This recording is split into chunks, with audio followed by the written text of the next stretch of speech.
আসসালামু আলাইকুম প্রিয় দর্শক, আমাদের প্রধান উপদেষ্টা মানে অন্তর্বর্তীকালীন সরকারের প্রধান উপদেষ্টা ডক্টর মোহাম্মদ ইউনূসের যুক্তরাজ্য সফরের প্রায় শেষ পর্যায়ে উনি চলে এসেছেন। এর মধ্যে 3 দিন পার হয়ে গেছে এবং কাজের কাজ কতটুকু হয়েছে এটা নিয়ে গবেষণা হতে পারে। কিন্তু সবচেয়ে বড় কথা, যে নিউজটা দেখে আসলে আমি খুবই মন খারাপ করেছি, সেটা হলো এই ব্রিটেনের একটা পত্রিকা ফিনান্সিয়াল টাইমস, তারা একটা শিরোনাম করেছে। শিরোনামের ভাষাটা এমন যে Keir Starmer declines to meet Bangladesh leader tracking down missing billions. মানে বিলিয়ন ডলারের সন্ধানে যে বাংলাদেশের নেতা সেখানে গিয়েছেন, তার সঙ্গে দেখা করতে ব্রিটেনের প্রধানমন্ত্রী কিয়ার স্টারমার অস্বীকৃতি জানিয়েছেন। মানে উনি দেখা করবেন না ডক্টর ইউনূসের সঙ্গে। বিষয়টা এমন যে আপনি একজনের একটা বাসায় গেলেন, বাসায় যে অনেকক্ষণ ধরে দরজা নক করছেন, কেউ দরজা খুলছে না, এবং অনেকক্ষণ পরে দরজা খুলে কাজের লোক বলল যে স্যার আপনার সঙ্গে দেখা করবে না, মানে গৃহকর্তা আপনার সঙ্গে দেখাই করবে না, আপনার তো দূরে থাক। তো এখানে হয়েছে সেই একই জিনিস। উনি গিয়েছেন, যাওয়ার পর যুক্তরাজ্যের যারা সরকারের যারা কর্মকর্তা তারা এটা নিশ্চিত করেছেন। আমি ওই ফিনান্সিয়াল টাইমসের রিপোর্ট থেকে বলছি, সেখানে নিশ্চিত করেছে যে অধ্যাপক ইউনূসের সঙ্গে সাক্ষাৎ করার কোনো পরিকল্পনা কিয়ার স্টারমারের নেই। তো যেখানে উনি আপনার সঙ্গে দেখাই করবেন না, তা আপনি করে গেলেন কেন? যাওয়ার আগে বড় মুখ করে বললেন কেন যে ওনার সঙ্গে আপনার দেখা হবে? এবং দেখা হওয়ার পর আপনি ওই দেশে যারা টাকা পয়সা নিয়ে গেছে আমাদের দেশ থেকে, সেগুলো কি ফেরত আনার জন্য চেষ্টা করবেন, বলবেন? এগুলি ঘটা করে বলার দরকারটা কি ছিল? যাওয়ার আগে বলেছেন, দেশবাসীকে বুঝিয়েছেন যে এটা বিশাল একটা কাজ করতে আপনি যাচ্ছেন। আসলে আপনি গেলেন কেন? এটা কি কোনো রাষ্ট্রীয় সফর ছিল? দুই দেশের মধ্যে কোনো দ্বিপাক্ষিক সফর ছিল? কিছুই ছিল না। এটা ছিল ডক্টর ইউনূসের একটা ব্যক্তিগত সফর। মানে উনি একটা পুরস্কার পাবেন, যে পুরস্কার পাবেন সেটাও আবার এক জটিল পুরস্কার। সেই পুরস্কারের যে তালিকা আমরা পেয়েছি, সেই তালিকায় ওনার নাম নাই। মনে হয় কোনো সান্ত্বনা পুরস্কার হবে আর কি, জানি না। খুব গুরুত্বপূর্ণ কোনো পুরস্কার তা মনে হয় না। যে লোক নোবেল প্রাইজ পেয়ে গেছে তাকে এই পুরস্কারের জন্য লালায়িত হতে হবে কেন?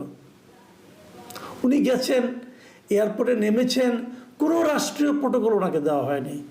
ডক্টর ইউনূস এরকম অনেক পুরস্কার পেয়েছেন, পাওয়ার জন্য বিভিন্ন দেশে ভ্রমণ করেছেন, কোনো আপত্তি নাই আমাদের। কিন্তু সেই ইউনূস আর আজকের ইউনূসটা এক না। আগে উনি কত জায়গায় কী পুরস্কার পেয়েছেন, কী পুরস্কার পেতে যে সম্মান পেয়েছেন নাকি অসম্মানিত হয়েছেন, সেগুলো আমাদের গায়ে লাগে নাই তখন। কারণ তখন ইউনূস ছিলেন একজন ব্যক্তিমাত্র।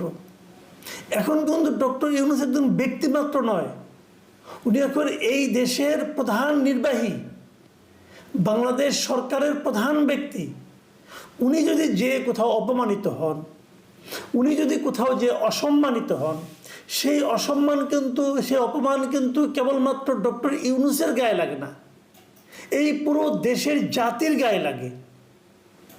যে কারণে এরকম পদে যখন কেউ যায়, তারা সবসময় খেয়াল রাখার চেষ্টা করেন যে আমার কোনো আচরণকে আমার দেশের সাধারণ নাগরিককে, আমার দেশের পাবলিককে, পিপলকে অসম্মানিত করে কিনা। এটুকু বোঝার মতো যদি ক্ষমতা না থাকে, বোধ বুদ্ধি না থাকে, তাহলে উনি এত বড় দায়িত্বে যান কেন? উনি ইংল্যান্ড চলে গিয়েছেন, যে নিয়ে ওনার সঙ্গে আবার অবধারিতভাবে ছায়ার মতো থাকে ওনার প্রেস উইং। এখানে তো বহুত মাতবর আছে এবং বহুত মহাজ্ঞানী লোক আছে, তারা হুট করে বলে বসে তাকে নাকি কোনো এমপি বলেছেন যে কিয়ার স্টারমার এখন দেশেই নাই, কানাডায় আছেন। পরের দিন আমার বলতেছেন যে সম্ভবত নাকি বলেছি যে আমি কোনো ভুল বলি নাই, মিডিয়াগুলো সেটাকে নাকি বিকৃত করেছে। আরে বাবা, তুমি সম্ভবত বলবা কেন?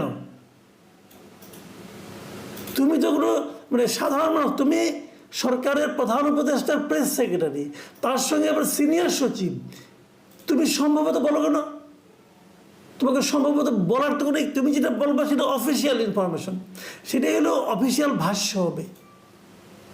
যিনি অফিসিয়াল ভাষ্য দিতে জানেন না তাকে দিতে বলা হয় কেন? তার ওখানে যেতে হবে কেন? আমি ভাই বাংলাদেশে আছি অনেক বছর, কোনো প্রেস সেক্রেটারি এত মানে পলিটিক্যাল বক্তব্য দিতে এর আগে আমি আর দেখিনি। মনে হয় যেন উনি একটা রাজনৈতিক পদে আছেন। উনি গিয়ে ডক্টর ইউনূসের রাজনৈতিক উপদেষ্টা, ওই পদে বসাই দিলেই তো হয়। সমস্যাটা কি? একটা এলোমেলো অবস্থা, লেজে গোবরে অবস্থা। পুরো দেশের মানুষের কাছে বেইজ্জতি, বিদেশের কূটনীতি বিদেশের কাছে বেইজ্জতি। ব্রিটেন তো আপনাকে বেইজ্জতি করেই ছাড়লো কেন? আপনি যদি ভাবেন যে কেন একটা প্রধান নির্বাহীকে, রাষ্ট্রের প্রধান নির্বাহীকে ব্রিটেনের প্রধানমন্ত্রী বা দেখা দিলেন না কেন? একবার চিন্তা করে দেখেছেন কেন দিলেন না? এই চিন্তা করার ক্ষমতাটা কি এই সমস্ত লোকগুলোর আছে? খুবই আমি বিস্মিত হয়েছি। এত বড় একটা দেশে যাচ্ছে, সেখানে আমাদের পররাষ্ট্র মন্ত্রণালয়ের কেউ নাই সঙ্গে, পররাষ্ট্র উপদেষ্টা নাই, পররাষ্ট্র সচিব নাই। তাহলে কেন এই ধরনের দ্বিপাক্ষিক বৈঠকগুলোতে এরা যায়? কেউ যায়নি। কিন্তু গভর্নর, বাংলাদেশ ব্যাংকের গভর্নরকে নিয়ে গেছেন। আর দুদক কোনো বিশ্বাসযোগ্য প্রতিষ্ঠান বর্তমানে বাংলাদেশে দুদক তৈরি হওয়ার পর কখনো এটা কোনো লেভেলে বিশ্বাসযোগ্য প্রতিষ্ঠান ছিল? টিউলিপ সিদ্দিক ব্রিটেনের এমপি, মন্ত্রীও ছিলেন, এই স্টারবারের সঙ্গে উনি মন্ত্রী ছিলেন। টিউলিপ সিদ্দিকের বিরুদ্ধে আপনি বিশাল এক অভিযোগ দিয়ে দিয়েছেন। কে দিয়েছে? এই দুদক দিয়েছে। দিয়ে এর কাছে চিঠি পাঠায়, তার কাছে চিঠি পাঠায়, সমন পাঠায়, গ্রেপ্তারি পরোয়ানা পাঠায়। তো এই টিউলিপ সিদ্দিক তো স্টারবারের সহযোগী, এখন ওখানে এমপি আছেন উনি। এবং ওনার ব্যাপারে, ওনার বিরুদ্ধে যে সমস্ত দুর্নীতির অভিযোগ আমাদের দুদক তুলেছে, সেটাকে তদন্ত করার জন্য স্টারমার আবার ওখানকার যে সংশ্লিষ্ট ব্যক্তি যিনি আছেন, সবচেয়ে পাওয়ারফুল লোকটা, তাকে নিয়োগ করেছেন। এবং উনি সেই তদন্ত করে ওনাকে ক্লিন চিট দিয়েছেন। বলছেন না, টিউলিপ সিদ্দিকের বিরুদ্ধে যে সমস্ত অভিযোগ তোলা হয়েছে সেগুলো ঠিক না। তো স্টারমার কি বিশ্বাস করে? উনি বিশ্বাস করেন তার সহকর্মী টিউলিপ সিদ্দিক নির্দোষ। আর আপনি যাচ্ছেন বলার জন্য যে টিউলিপ সিদ্দিকি চোর, তার বিরুদ্ধে গ্রেপ্তারি পরোয়ানা আছে। মানে যদি টিউলিপ সিদ্দিক এদেশে আসে তাকে গ্রেপ্তার করা হবে। তো উনি কি আপনাকে পছন্দ করবে? আপনার জন্য লাল গালিচা বিছায় রাখবে যে আপনি আসেন, আপনার সঙ্গে আলাপ করি, আপনার সঙ্গে টিউলিপ সিদ্দিকে ধরাই দেই? কারণ উনি তো বলছেন যে আমরা তদন্ত করে পেয়েছি সে নির্দোষ। টিউলিপ সিদ্দিক নিজেও একটা চিঠি আপনার কাছে লিখেছেন, ডক্টর ইউনূসের কাছে, যে উনি বলতে চেয়েছেন যে আপনারা যেগুলি করছেন সেগুলি এক পেশে। আমার উকিলের সঙ্গে দুদকের উকিলরা আলাপ করে না কেন? আমার উকিল তো তাদের নক করেছে, বলেছে, কোনো সাড়া নাই। ডক্টর ইউনূস কি বলেছেন? যে না, এটা আইনগতভাবে সমাধান হবে। তো উনি তো আইনগতভাবে আপনার কাছে ক্ষমা চাইতেই চিঠি লেখেন নাই। উনি চিঠি লিখেছেন ওনার অবস্থানটা ক্লিয়ার করার জন্য। উনি চিঠি লিখেছেন যাতে নাকি ওনার আইনজীবীর সঙ্গে দুদকের আইনজীবী সহযোগিতা করে ইনফরমেশন দিয়ে যে তারা কী জানতে চায়, যাতে ওরা জবাব দিতে পারে। আপনি জবাব চান না তো, আপনি মানুষকে ডিফেম করতে চান। তো ডিফেম করতে চান যে যাদেরকে, তাদের এখানে গেছেন, ডিফেম হয়ে আসতেছেন। এখন মান সম্মান থাকে আর কিছু? যদি উনি আমি আপনাকে গ্যারান্টিতে বলি, যদি উনি প্রধান উপদেষ্টা না হতেন, কেবল ডক্টর ইউনূস হতেন, কেবল নোবেল বিজয়ী ডক্টর ইউনূস হতেন, উনি কিন্তু স্টারমারের সঙ্গে দেখা করতে পারতেন। কিন্তু এখন তো উনি একটা রাজনৈতিক প্রতিপক্ষ হয়ে গেছেন। এই জিনিসটা বোঝার মতো, উপলব্ধি করার মতো যাদের ক্ষমতা নাই, যাদের সেই যোগ্যতা নাই, তারা এত বড় দায়িত্ব নেয় কেন? দেখুন, কেন দেখা করে না, আমি একটু আপনাদেরকে বিশ্লেষণ করে বোঝানোর মানে উপলব্ধি করার চেষ্টা করি, আপনাদের সঙ্গে শেয়ার করি আর কি। ঘটনাটা ঘটেছে কীভাবে দেখেন। আপনারা কি জানেন যে এই মুহূর্তে ব্রিটেনের সঙ্গে ইন্ডিয়ার সম্পর্কটা কেমন? ব্রিটেনের সঙ্গে ইন্ডিয়ার এরই মধ্যে ফ্রি ট্রেড এগ্রিমেন্ট হয়ে গেছে। এবং সেই ট্রেড এগ্রিমেন্টের কারণে 2030-এর মধ্যে ব্রিটেনের সবচেয়ে মানে আপনার ব্রিটেনের যে ব্যবসা, তার বাজার ভারতেই বেড়ে যাবে কয়েকশো বিলিয়ন ডলার এই ফ্রি ট্রেড এগ্রিমেন্টের ফলে। নট অনলি দ্যাট, ভারতের প্রচুর বিনিয়োগ আছে ব্রিটেনে। এই সমস্ত কারণটা কি? কারণ হলো ভারতের 140 কোটি মানুষের একটা বড় বাজার আছে। ইউরোপে কিন্তু এখন মন্দা চলছে, এই ট্রাম্পের এই সমস্ত উল্টাপাল্টার সিদ্ধান্তের কারণে ইউরোপে কিন্তু বাণিজ্যিক মন্দা চরম আকার ধারণ করেছে। বাজারের জন্য দরকার কি? মানুষ দরকার, ক্রেতা দরকার। এই মুহূর্তে ভারত অনেক বড় একটা বাজার, সেই বাজারে ব্রিটেন ঢুকতে চায় এবং ভারতের সঙ্গে তারা চুক্তিও করেছে। কারণ যে দেশকে ভারত পছন্দ করে না সে দেশের সঙ্গে ব্রিটেন আর প্রীতি করতে যাবে না, আপনি নিশ্চিত থাকেন। তো আপনি তো সবার সঙ্গে ঝগড়া বাঁধায় বসে আছেন রে ভাই, কিভাবে হবে? আপনি বলছেন যে ব্রিটেনে আমার লোকজন অনেক টাকা পয়সা নিয়ে গেছে।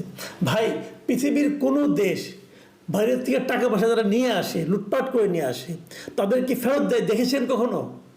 দেখেছেন? কেউ ফেরত দেয় না।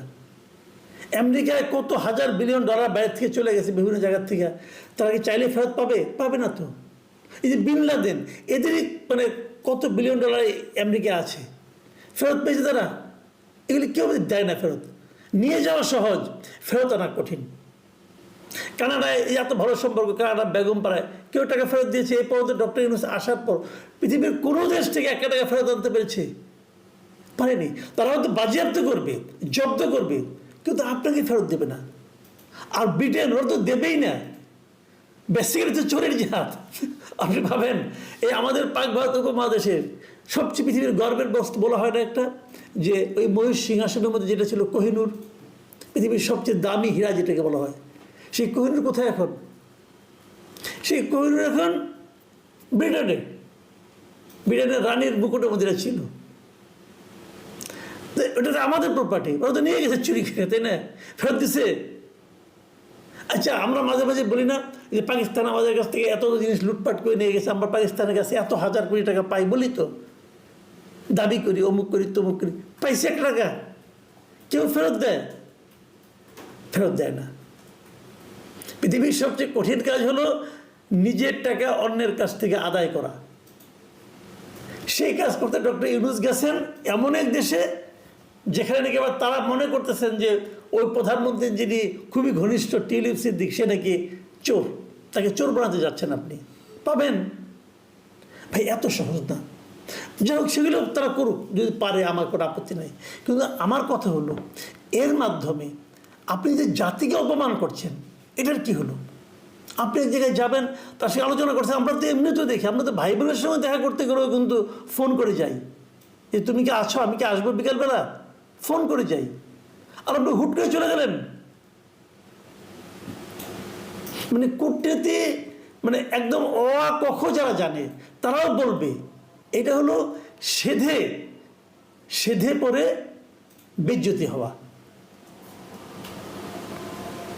তো দেশটাকে এভাবে আর বেজ্জতি করেন না ভাই। প্রিয় দর্শক, এখন এই পর্যন্তই। আল্লাহ হাফেজ।